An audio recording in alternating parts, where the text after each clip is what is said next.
Coming up in this Brightline construction update,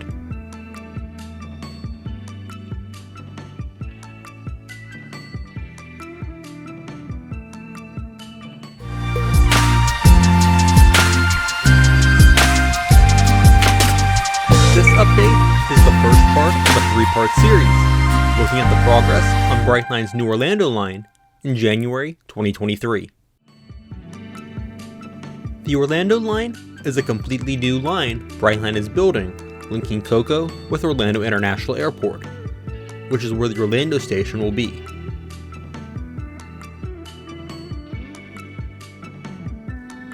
This update will look at the progress on the western end of the line, between the airport and Innovation Way.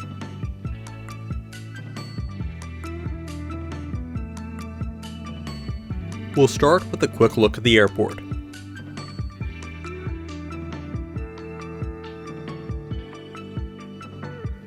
The line passing through the airport itself has been substantially complete for about a year now, with final touches ongoing, most recently new landscaping being planted along the alignment.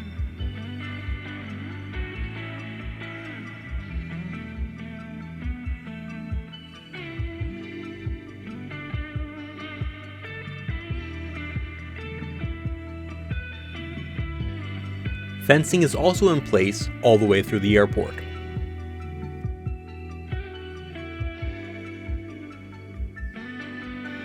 Now crossing over the Goldenrod Tunnel, looking east, and fencing was recently added surrounding its entrance.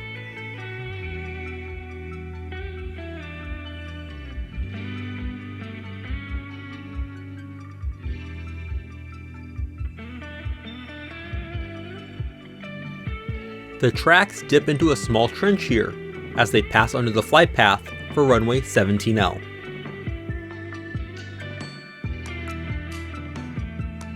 We'll now move to Narcoossee Road.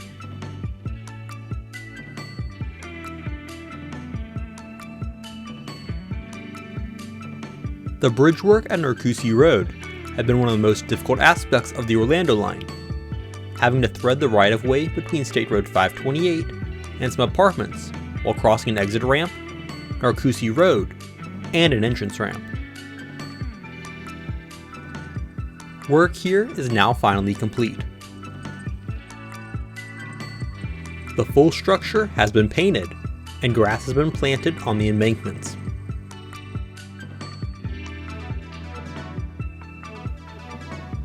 This is part of the section where double track is being built from the beginning, running from the airport station to a point east of State Road 417, which we'll look at later in this video.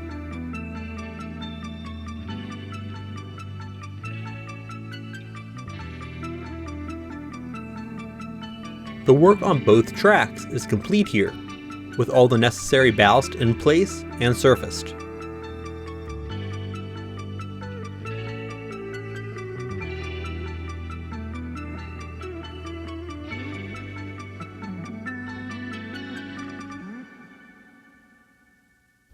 The entrance and exit ramps, which each had to be realigned and rebuilt to pass under the tracks, are complete and open as well.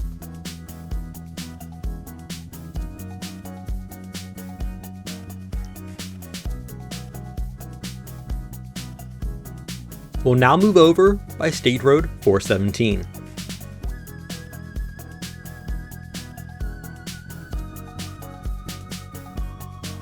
When construction started, this was one of the hardest areas to access, but thanks to some recent development for new neighborhoods near the right-of-way, access is now much easier.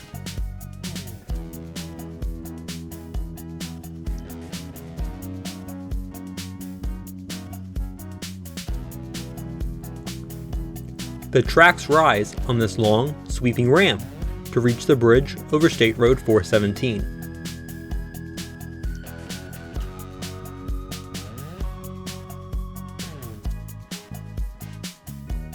This is the largest bridge on the Orlando line, and trains will be crossing it at around 90 miles per hour.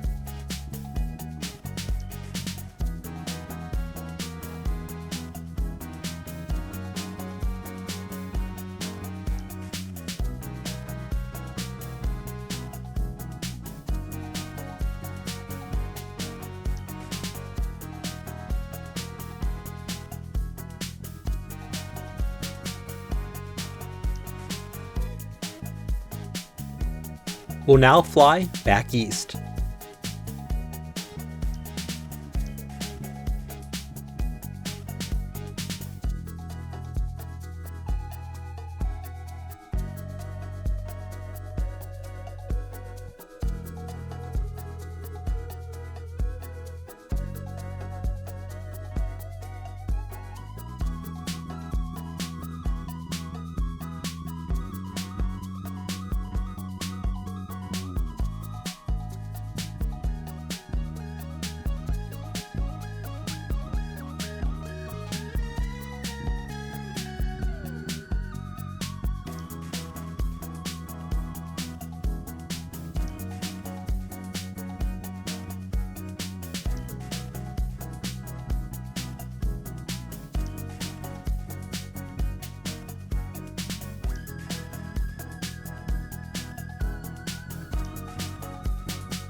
This smaller bridge crosses over a portion of what is known as the Carlsbad Swamp.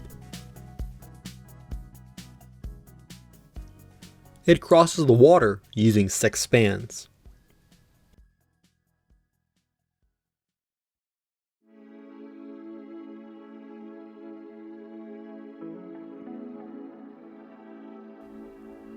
We'll wrap up at this spot with a quick flight back west.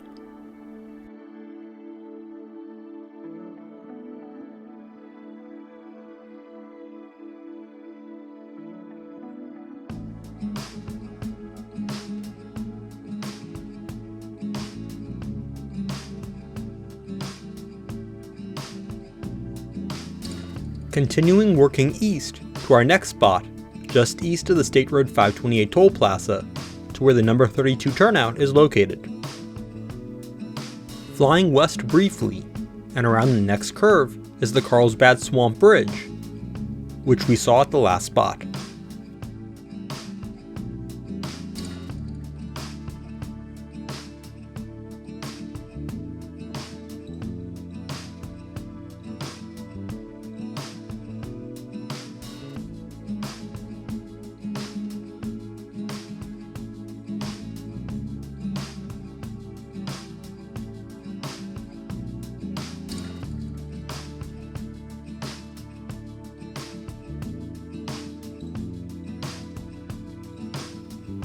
This is CP Orlando West.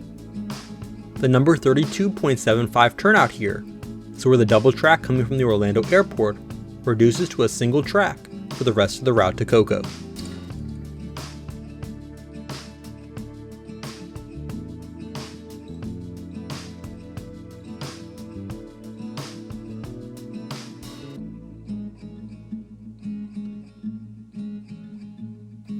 This is the largest concrete-tied turnout in North America, with the only other examples of turnouts this large being on Amtrak's Northeast Corridor.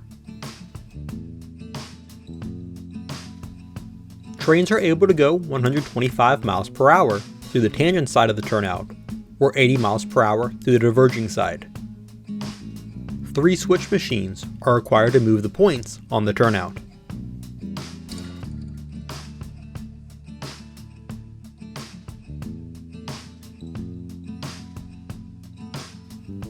The turnout also has a movable point frog, which requires another 2 switch machines to operate.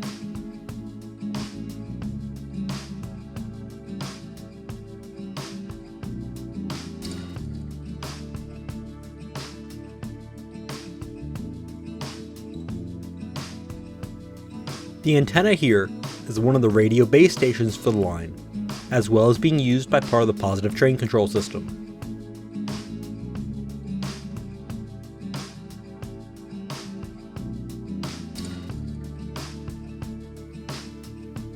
Here is one last look at this impressive turnout from a higher point of view.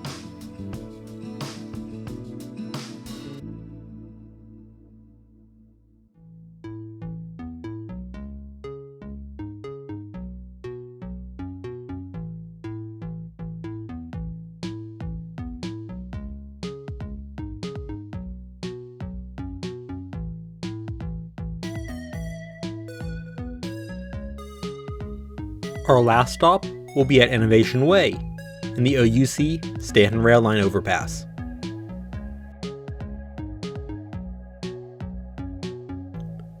The Innovation Way exit on State Road 528 was built after the Brightline project was announced, so overpasses for the road and entrance and exit ramps were part of the original plans and not a modification made by Brightline.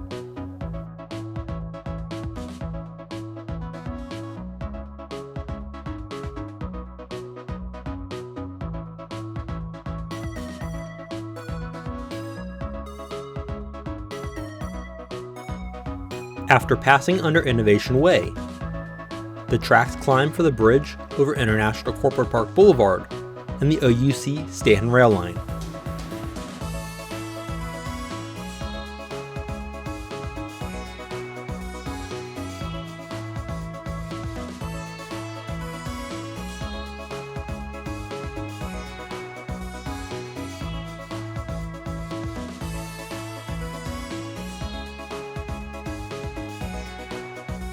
This bridge was built so a second track could easily be added in the future if needed.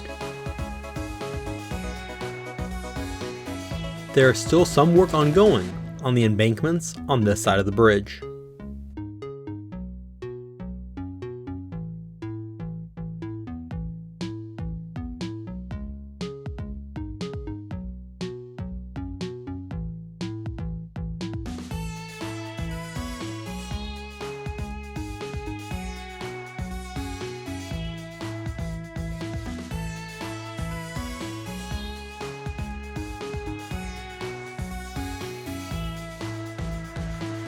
Parked farther down the line are the 3 locomotives that have been powering the work trains on the western end of the line.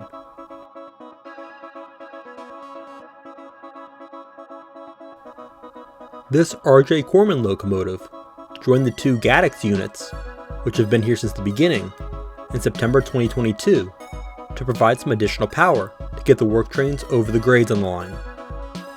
All 3 are EMD GP38s.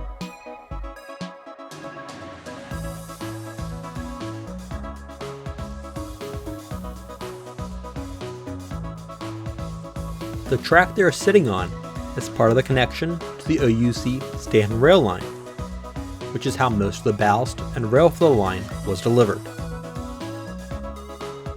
The majority of the connection will be removed soon, with a short section left near where the locomotives are sitting for maintenance away equipment to be stored on.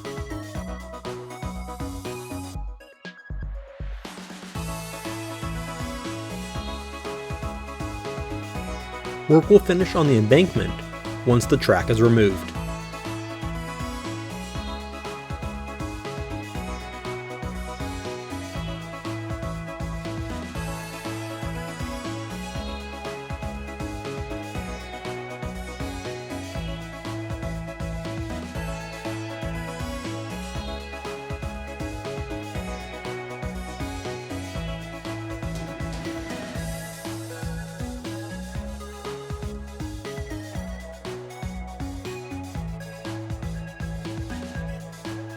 Part 2 of this series will look at the section of the line from Dallas Boulevard to just east of the St. Johns River.